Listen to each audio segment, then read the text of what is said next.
Most people do not break because they are weak. They break because they keep treating depletion like a scheduling problem.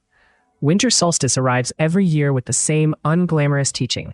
If you do not respect the season of reduced light, your body and mind will eventually force the lesson. That is why this episode is not about seasonal aesthetics. It is about what the longest night can teach us about pacing, grief, recovery, and the kind of quiet that actually restores intelligence. The December solstice marks the point of least daylight in the Northern Hemisphere.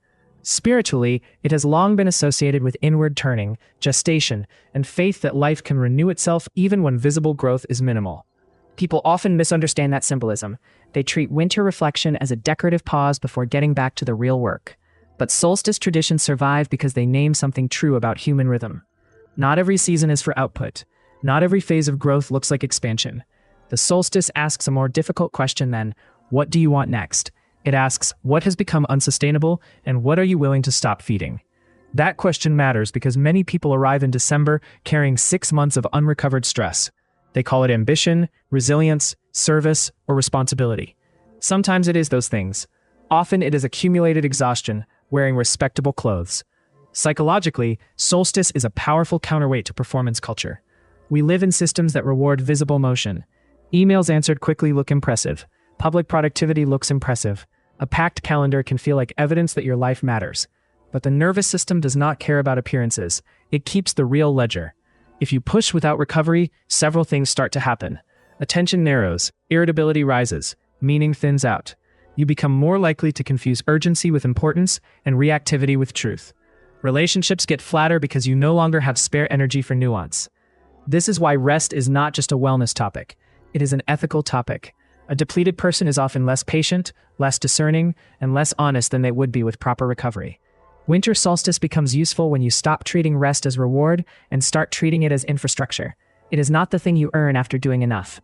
It is part of what makes sane perception possible in the first place. That does not mean everyone can take a cabin weekend or disappear from obligations.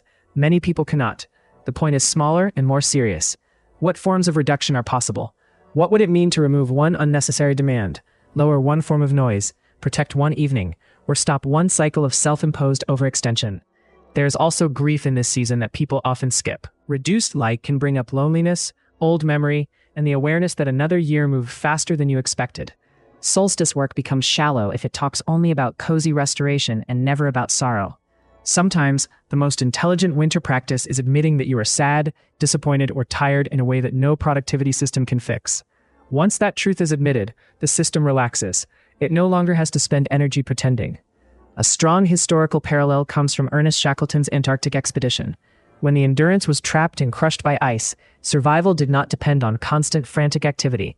It depended on pacing, morale, shelter, judgment, and disciplined conservation of energy. That is worth remembering. Under extreme conditions, intelligent restraint can be more life-giving than constant motion. Shackleton had many flaws, but one leadership strength was knowing that exhausted people make bad decisions. He paid close attention to routine, warmth, mood, and the management of discouragement. In a crisis that can look less dramatic than bold action, it is often more decisive. Winter solstice carries a similar lesson at an ordinary life scale. When conditions are dark or depleted, survival and recovery may depend less on forcing momentum and more on preserving coherence. You can see a modern version of that in burnout research and trauma recovery. People do not restore themselves by argument.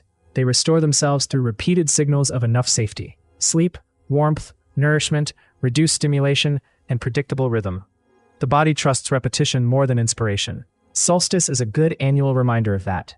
Here is a practical solstice ritual you can do in 20 minutes. Turn the lights low for part of one evening. Put the phone in another room.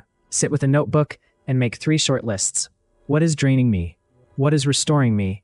What needs to become quieter before the year turns? Then choose one of each. One drain to reduce. One restorative practice to protect. One internal truth to carry into the next season. If you want a physical element, light a candle and let it burn while you write. The point is not mystique. The point is to mark the transition with enough seriousness that your nervous system knows something has changed. If you live with other people, you can do a shared version. Ask at dinner or before bed, what are we carrying that doesn't need to come with us into the next season? That one question can change the emotional atmosphere of a household. Winter solstice does not ask you to become passive. It asks you to become seasonally intelligent. Some chapters of life require visibility, expansion, and outward effort. Others require recovery, pruning, and protected inward work. Wisdom is knowing the difference before burnout makes the decision for you. Take these questions into the solstice. What am I still carrying that has already outlived its purpose? Where do I need restoration before ambition? What would a wiser winter rhythm look like for me? Carry this sentence into the season. Rest is not the opposite of meaningful work. It is part of what keeps meaningful work human.